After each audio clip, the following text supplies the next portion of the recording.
America Iran समझौता, जीत किसकी, समझौता किसका।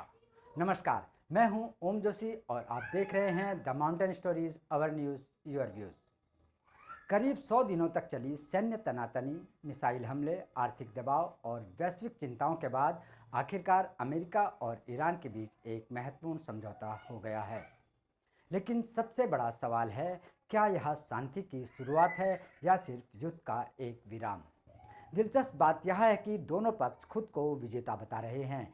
वाशिंगटन कह रहा है कि उसने ईरान को परमाणु हथियारों की दिशा में बढ़ने से रोक दिया है। वहीं तेहरान दावा कर रहा है कि उसने बिना आत्मसमर्पण किए दुनिया की सबसे शक्तिशाली ताकतों का सामना किया और अपनी राजनीतिक व्यवस्था को सुरक्षित रखा। यानी एक ही समझौता, लेकिन जीत के दो अलग अलग दावे।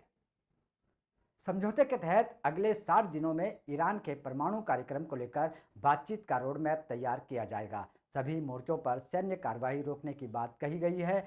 हॉर्मुज स्ट्रेट को दोबारा खोलने और क्षेत्रीय तनाव को कम करने पर भी सहमति बनी है। याद रखिए, हॉर्मुज स्ट्रेट सिर्फ एक समुद्री रास्ता नहीं है, यह दुनिया की ऊर्जा आपूर्ति की धड़कन माना जाता है। जब यह मार्ग लगभग बंद होने की स्थिति में पहुंचा, तब वैश्विक बाजारों में चिंता बढ़ गई थी और तेल की कीमतों पर दबाव दिखाई देने लगा था। अब इसके फिर से खुलने को वैश्विक अर्थव्यवस्था के लिए राहत के रूप में देखा जा रहा है।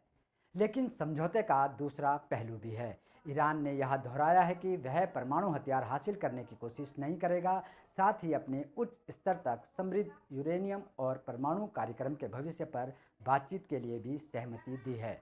इसके बदले अमेरिका ने कई आर्थिक कदमों का संकेत दिया है, जिनमें नाकेबंदी में ढील, तेल निर्यात के लिए राहत और प्रतिबंधों में संभावित नरमी जैसे मुद्दे शामिल हैं। यहीं से विवाद शुरू होता है। अमेरिका के भीतर कई आलोचक सवाल उठा रहे हैं कि क्या वाशिंगटन ने ज़रूरत से ज़्यादा रियायतें दे दी है। रिपब्लिकन पार्टी के कुछ नेताओं और कई रूढ़िवादी टिप्पणीकारों का मानना है कि यह समझौता अमेरिका की पूर्ण जीत नहीं है। उनका तर्क है कि जिन बड़े लक्ष्यों की बात युद्ध के शुरुआती दौर में की गई थी, उनमें से कई अब समझौते का हिस्सा नहीं दिखते। दूसरी ओर ईरान के भीतर भी यह बहस जारी है कि आने वाले 60 दिनों की बातचीत में सरकार कितनी रियायतें दे सकती है, क्योंकि अभी तक सबसे कठिन सवालों का जवाब नहीं मिला है। उच्च स्तर तक समृद्ध यूरेनियम का क्या होगा, परमाणु कार्यक्रम का भविष्य क्या होगा और युद्ध में प्रभावित परमाणु ढांचे का पुनर्निर्माण किस तरह किया जाएगा। यानी जंग भले ही थम गई हो, लेकिन असली परीक्षा अब शुरू हुई है। फिलहाल दोनों सरकारें अपनी जनता के सामने इसे जीत के रूप में पेश कर रही हैं, लेकिन इतिहास गवाह है कि किसी भी युद्ध विराम की असली सफलता युद्ध रुकने से नहीं, बल्कि उसके बाद होने वाली बातचीत से तय होती है। अगले 60 दिन सिर्फ अमेरिका और ईरान के लिए ही नहीं, बल्कि पूरी दुनिया के लिए बेहद महत्वपूर्ण साबित हो सकते हैं।